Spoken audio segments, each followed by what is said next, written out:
All right, Marcos Guzman, Class B. I start off with William Shakespeare, a famous poet, because he's big on British literature.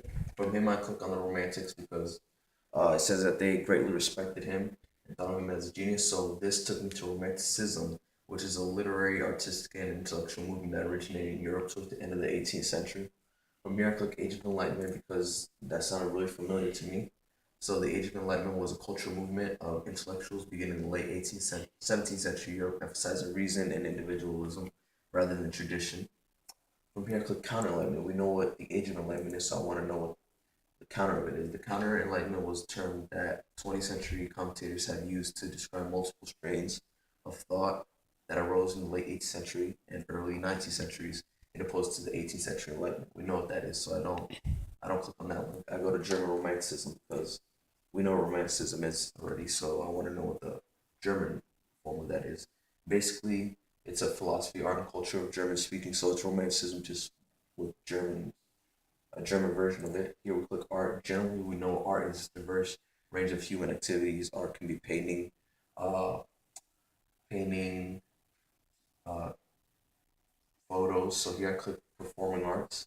Performing arts is an art form in which artists use their body and voice.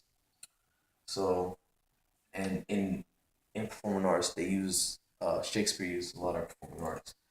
Here we click theater. Also, Shakespeare does a lot of this.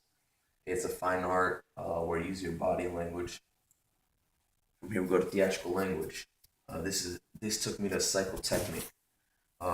Basically, it's a rehearsal method developed by Konstantin Stanislavski, and the actor would just live life on stage, so just realistic language. So that's what theater language is, but it's acting. So from here we click rehearsal. Rehearsal is an event that occurs as preparation for performance. It is undertaken as a form of practicing. Um,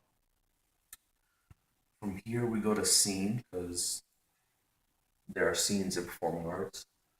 Scene is generally thought of as action in single location and continuous time due to the ability to edit, record visual work. It is typically much shorter than a stage play. So I want to see what a stage play is. And of course, this has to do with Shakespeare. Shakespeare does play, so stage play has to be a part of it. And it's a play in form of literature written by a playwright. So I click literature, obviously. Literature is the broadest sense in any written work.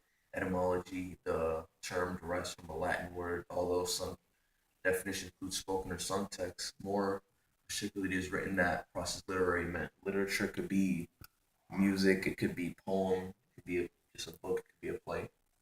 So from here, I click poetry. Poetry is a form of literature that uses aesthetic and arithmetic qualities of language.